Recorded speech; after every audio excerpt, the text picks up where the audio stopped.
I'm coming. More than 2 years ago, when we were finishing Last of Us Part 2, and we were working on those flashbacks within that scene for the first game, we got excited with the idea of like, oh man, what if we made The Last of Us Part 1 to look as good, if not better, than what we have done with Last of Us Part 2, which we really pushed the boundaries of like what we could do from gameplay and a graphical standpoint, and felt like if we do that, we could actually come even closer to our original vision of what the first game would have been had we not been constrained by technology.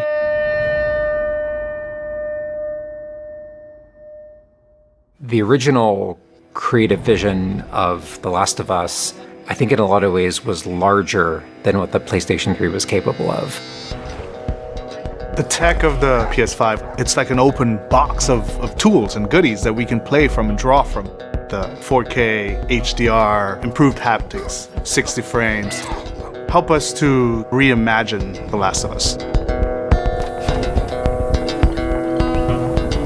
It gave us opportunities to rebuild our characters at the highest fidelity.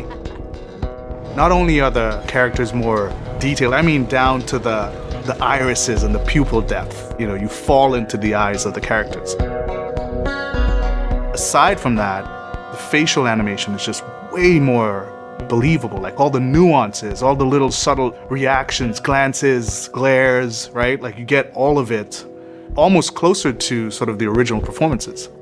So no matter what, you stick to me like glue. Like glue. Like glue. Got it. Good. We are able now to not only just have the highest fidelity characters in the cutscene, but also in gameplay. It's the same character, so now we can do these seamless transitions in and out. Every part of the game has benefited from seamless transitions and emotional scripting. Pretty good, huh? Our stories happen in gameplay, on a stick. She knew my mom. All this stuff is designed to keep you constantly in this world. Riley, come here. Now you got this, go.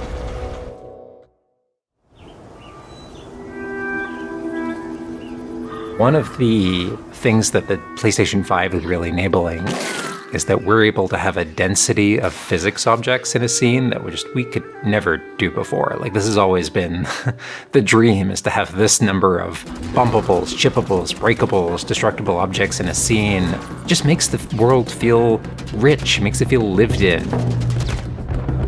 Materials kind of have the properties that you'd expect. The turret truck in Pittsburgh, when it's firing at you and it's just ripping apart the concrete and sending objects flying left and right. Seeing things break, like there's fear, there's a real fear that it invokes. And it's giving us a much more dynamic range of gameplay to play with. Surround him! Our AI tech has just increased incredibly. What we were building the basis off of was The Last of Us Part 2's AI. And it has sophisticated systems for things like the fundamental knowledge model of how these NPCs perceive and understand what the player is much more sophisticated. Now how the enemies are communicating with each other, how they're chasing you, how they're flanking you, how intense that fight feels, it's so much more rewarding coming out of it from the other side.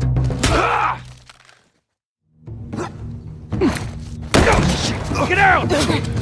One of the other big AI improvements is the buddies.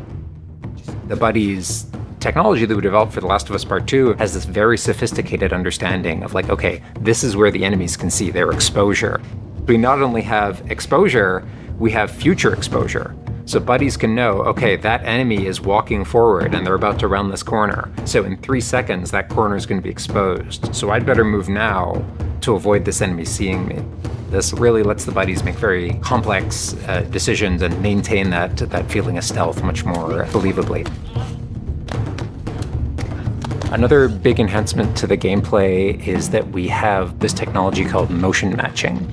Motion matching is this technology that's basically using logic that tries to match the desired movement to a bucket of hundreds of animations.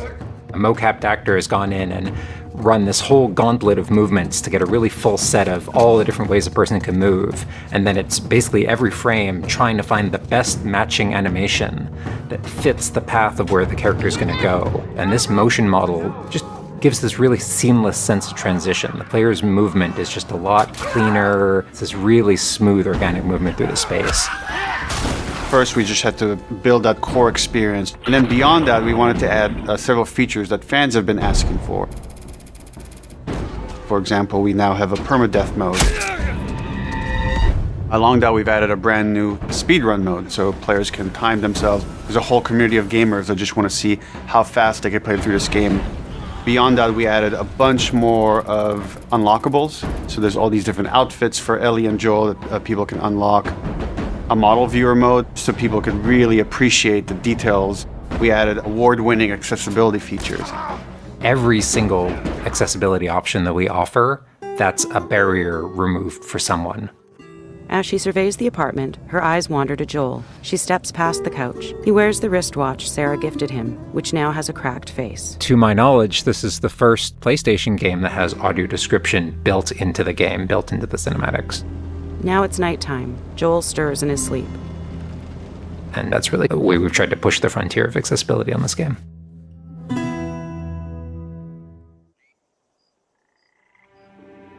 So much of the identity of The Last of Us is the world.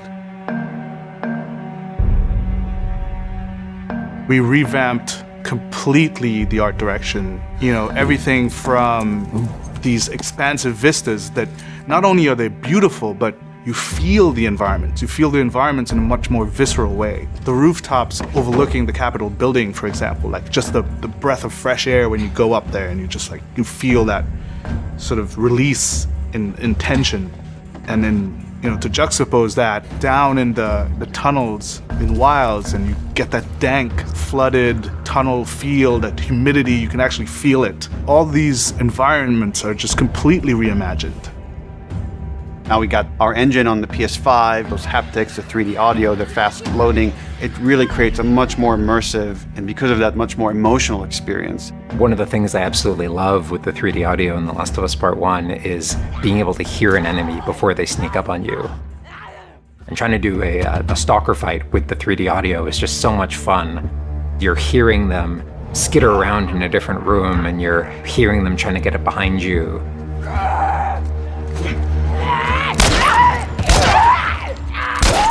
Having that two-part reaction of like hearing, turning, seeing, reacting, it just really heightens that sense of just being grounded. You are in this character, you are in this world.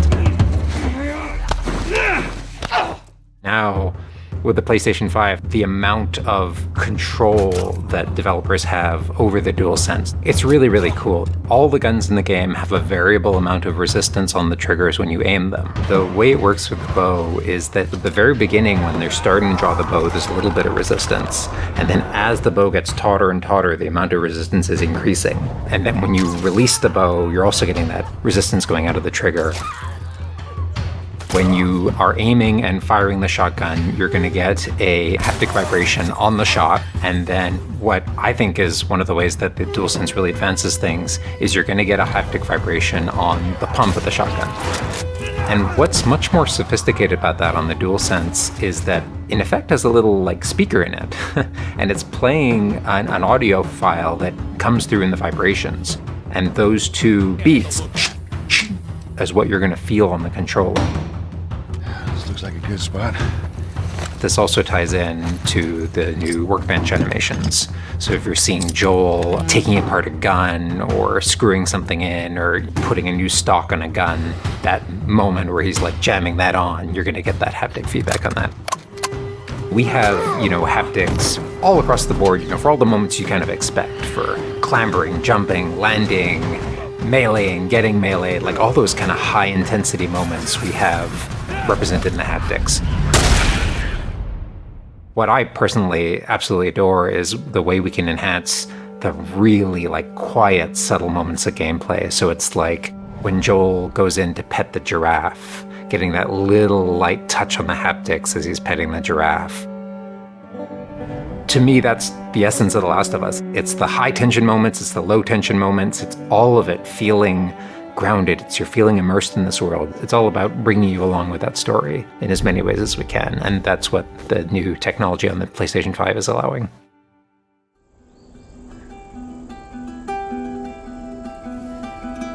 Was that everything you hoped for? Jury's still out. There's something special about that core experience of playing as Joel and Ellie on this journey, then to take that experience and really honor it and keep the authenticity of it, but elevate it in every way possible, whether it's pipeline, whether it's art direction, whether it's a technology, everything that allows us to make that experience better. Not different, extremely better. That's why, to me, this is the definitive way to play The Last of Us.